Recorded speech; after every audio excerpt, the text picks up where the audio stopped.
Call me evil. I don't care. A bit of a summary here. I am Megan, F28.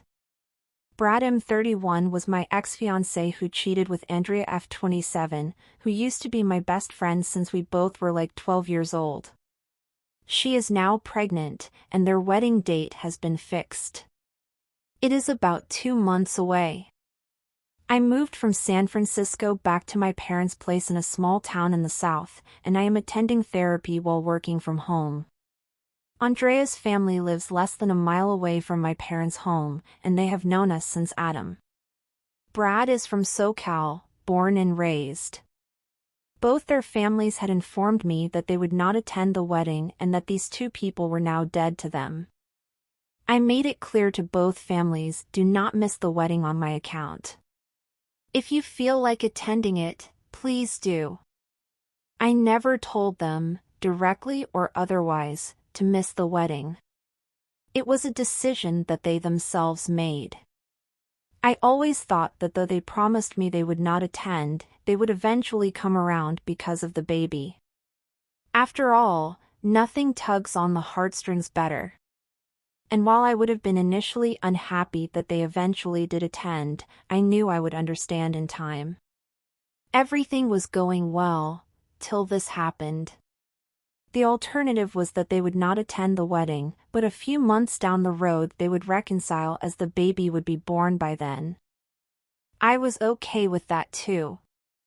After all, I do not control these folks.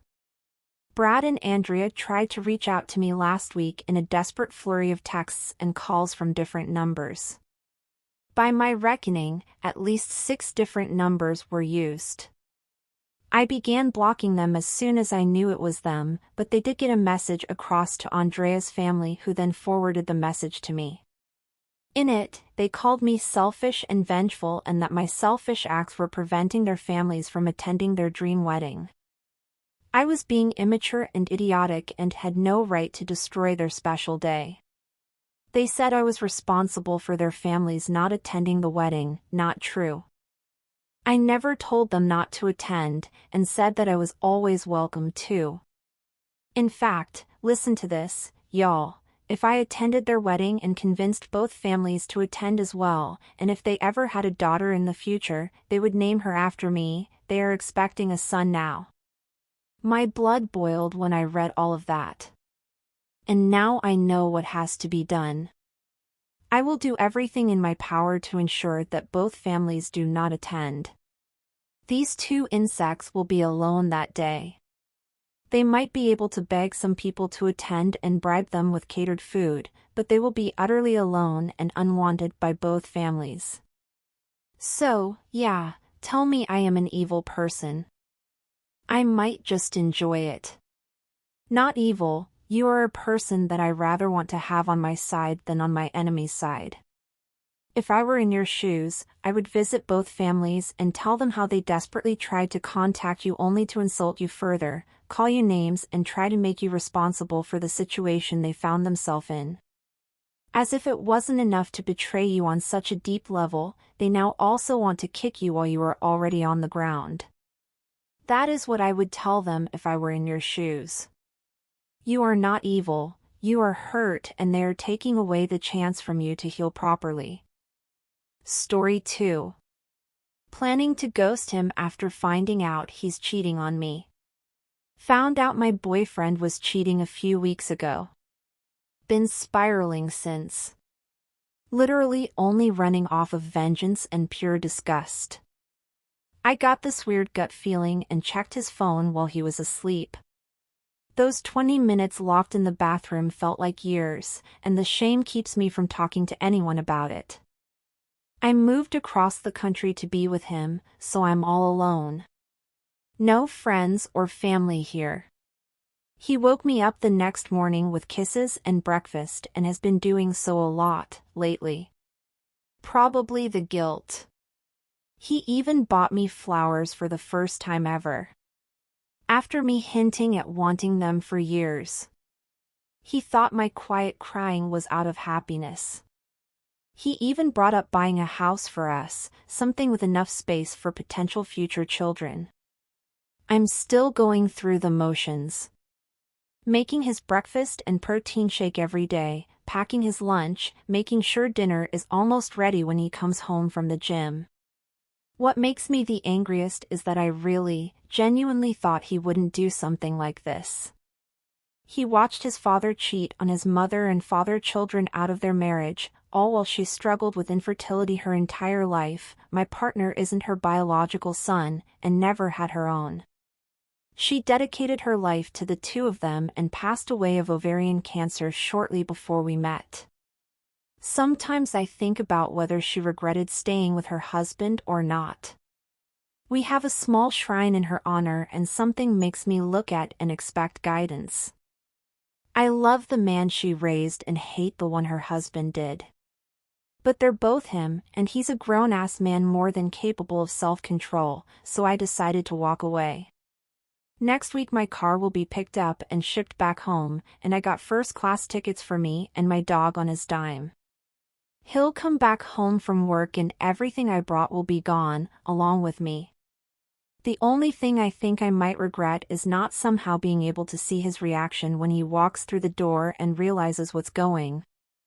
I'm surprised you can find the strengths to go through the motions.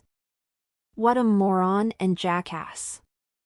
I think your plan is so amazing. Don't set up cams, keyloggers, or any of that crap. It just keeps your energy tied up and possibly even connected to him.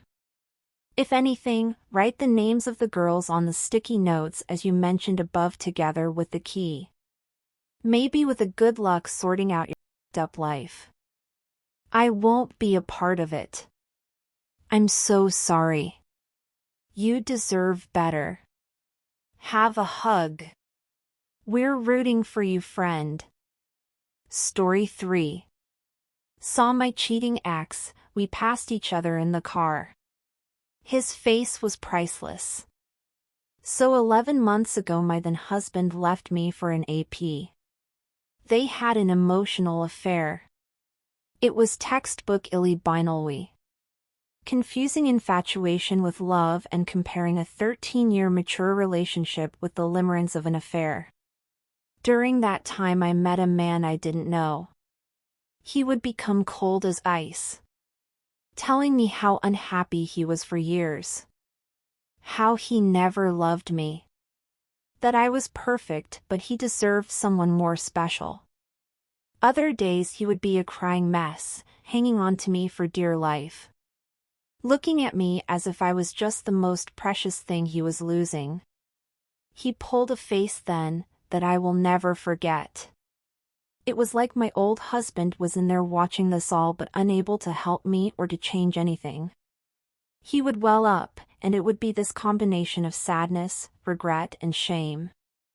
All it ever did was give me this unique feeling that I call hateful disappointment. I hate how much he disappointed me.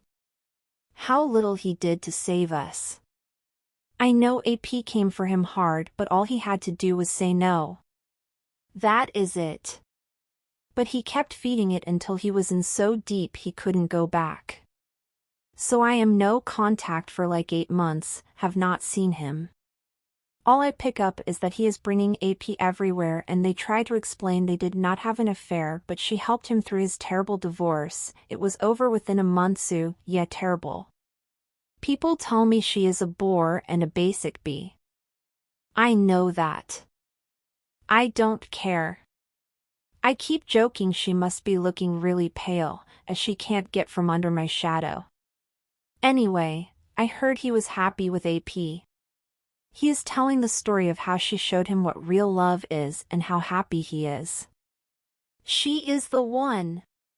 She gets him, he never felt this way. Fun fact, he said all this before about me. Anyway, I have been losing weight and I look hot AF. I get a lot of compliments that I look radiant. I was driving and as per usually I was singing and smiling in my car. Now I like cars and I saw a very pretty one from the brand my ex works for.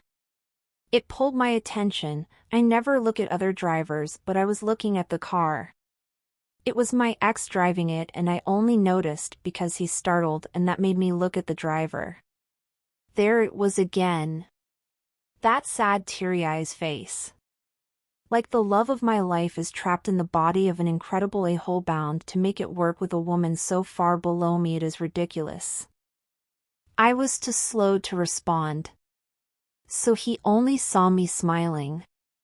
Like always, like the person I always was. Happy-go-lucky and full of life. I had the same feeling, only now it is a bit muted. I just think, you sad, sad man. What have you done? What have you won? I hope she is worth it, but I know she's not. More importantly, I know he isn't worth it. By Felix. It's okay to feel bad. You have feelings and shouldn't be ashamed of them. When I was struggling with my depression, GF cheated on me with one of our professors. I had a hard time appreciating the small good moments of my life. I couldn't smile or laugh or enjoy anything. When you told in your story that you were smiling and singing in your car, I couldn't help but to be very impressed with your strength. And you are indeed a very strong woman.